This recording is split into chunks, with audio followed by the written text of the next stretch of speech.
Students, in this video we'll study respiration in higher organisms. In the previous video we studied about the exchange of gases through the stomata in plants. Now there is exchange of gases in the lower organisms also, because if we take the example of amoeba is a single celled organism. Now that respire, or in that type of organism, the respiration occurs through the process of diffusion. So now we'll study the respiration in higher organisms. Respiration in higher organisms takes place mostly in four ways, that is skin respiration, gill respiration, tracheal respiration and lung respiration. Now what is skin respiration? Skin respiration is also known as cutaneous respiration, and it mainly occurs in the annelids and some amphibians.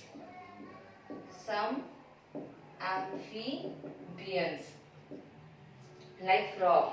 So skin respiration means that the skin takes or absorbs the O2 from the surrounding and distribute it to the various parts of that organism is skin respiration. Now next is gill respiration.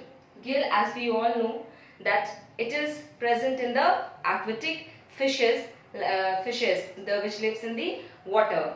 So how fishes respire, or how respiration takes in fish? So fishes have a special structure called as gills, and we also know that aquatic plants take in oxygen in the dissolved form, because oxygen is present in the dissolved form in the water. So the rate of respiration in aquatic animals is more as compared to the terrestrial animals. Now if we see the structure of gill, so suppose this is the structure of gill. Okay, so gill is having filament like structure.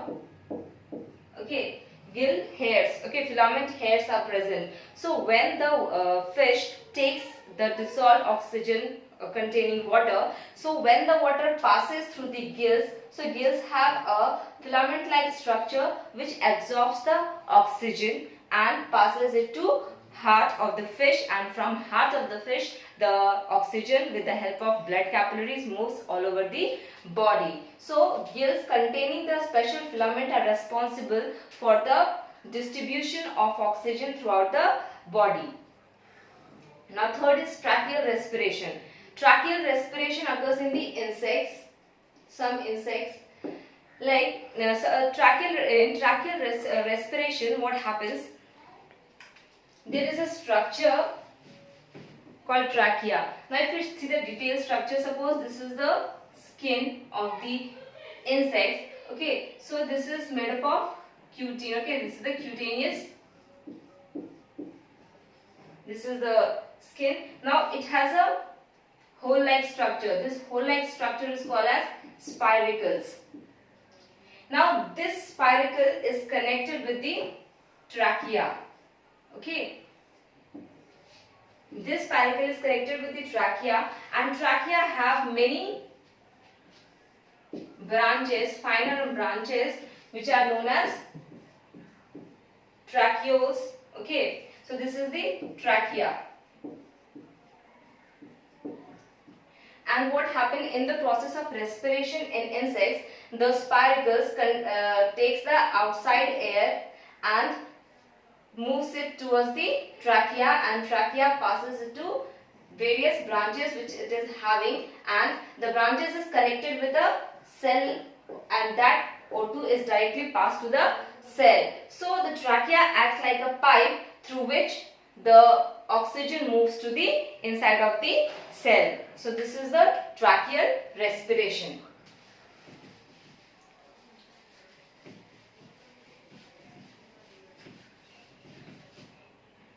Now the fourth one is lung respiration, which we will study in detail now. Now we, the human beings, possess lungs. So how lungs are responsible for the respiration, we'll study about that. So respiration, we have studied that for the purpose of digestion there was a digestive system. Okay, there is a digestive system through which the process of ingestion till the process of ejection is followed. In a similar way, respiration to take place in our body is having a respiratory system. Respiratory system. So this respiratory system has two parts. One is the respiratory tract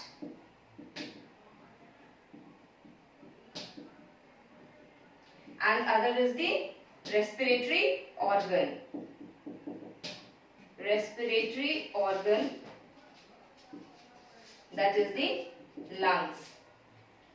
So now respiratory tract means how, from where the air passes inside the body and how it moves to the respiratory organ, that is the lungs. So respiratory tract consists of nose. Here we can see the nose. So nose is the portion, consists of two types, that is the nostrils and nasal chambers. And nasal chambers. So nostrils are present at the end of the nose for the absorption of the O2, that is absorption of the fresh air so that it can move inside the body. Now nasal chambers have a few hairs present at the nostrils for not allowing the germs to enter in the nose, and nasal chambers have, upper part of the nasal chambers are responsible for the smelling. So this was the first respiratory tract from where the fresh air enters inside the mouth. Now next to the nose is the pharynx.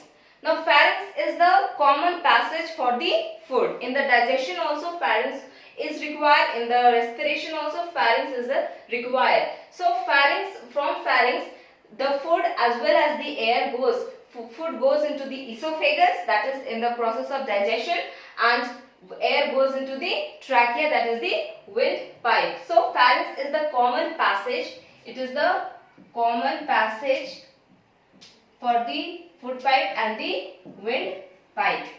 Now next is epiglottis. Now why epiglottis is present? Now see, pharynx, when we take in food, it might happen sometimes that it may go into the trachea. So if that food goes into the trachea, it may block the passage of the air inside the body. So it may lead to choking or it may sometimes lead to death. So epiglottis is present so that the air moves into the trachea and food moves into the esophagus. So epiglottis is present. Now next is larynx or the voice box. Larynx or the voice box is present just near the neck. It is something solid-like portion. Now why we say it is as a voice box? Because when the air is inhaled in the lungs and when the foul air goes out of the lungs, during that process the larynx vibrates, and due to that vibration our sound is produced. So that's why it is known as voice box, because larynx produces the sound. Now next is trachea. Trachea is the windpipe. You can see red colored marked structure. These are the cartilaginous rings. So why cartilaginous rings is present in the trachea? Because suppose if we inhale or if we exhale very loudly, then what will happen? It may collapse. The tracheal pipe, these two pipes may collapse, and if it will collapse, then the air won't be able to go inside, or the inside air won't be able to come out. So it may produce a kiosk-like structure, and it may also damage the respiratory system. So for that, cartilaginous rings are present. Now if you take the example that if you are drinking a cold drink with the help of a pipe, with the help of a straw. So there are two types of straw available. One straw is there which is simple, and one straw is there which is having ring-like structure. So if you drink with this type of structure, this type of straw, then you might have feel that the pipes are collapsed. So why they are collapsing? Because there is no ring-like structure present. So what happens when we inhale or when we swallow anything very fastly, then it may collapse. So cartilaginous rings are present to prevent the collapsing of the pipes. In the similar way, trachea have cartilaginous rings to prevent the collapsing of the trachea. Now respiratory tract, the last portion is the bronchi. Bronchi is connected to both parts of the lungs, left as well as the right lung. So now second is the respiratory organ. So respiratory organ comprises of the lungs. Now here you can see the structure of lung. Here the lung consists of the bronchi. Now bronchi is further branched into thinner branches which is known as the bronchioles. And bronchioles at the end consist of a knob-like structure. Knob-like structure which is known as the alveoli. And the lung is surrounded by a membrane which is known as pleural membrane. Pleural membrane helps for the protection of the lung in case of germ or any other things which might damage the lungs. Now here you can see a notch-like structure. This notch-like structure, why it is present? Because our heart is somewhat present here, more to the left side. So a place is provided for the heart by the lung. That's why there is a cavity, and this cavity is known as pericardial cavity. So whole of the structure of the lung is known as the pleural cavity. This is the pleural cavity. So pleural cavity along with the pericardial cavity, this whole cavity along with this cavity is known as the thoracic cavity. Now diaphragm is present below the lungs. So diaphragm below the lungs are present the abdominal cavity. Abdominal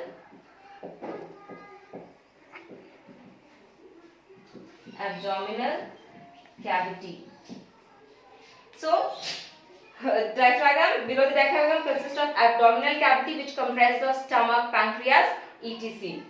Now we will see the mechanism of breathing in higher organisms.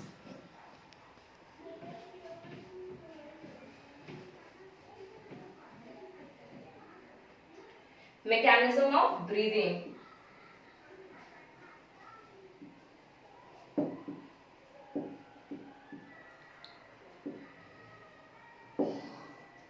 So breathing is the inhalation of fresh air, that is oxygen, and exhalation of foul air, that is carbon dioxide. So mechanism of breathing involves two processes, that is inhalation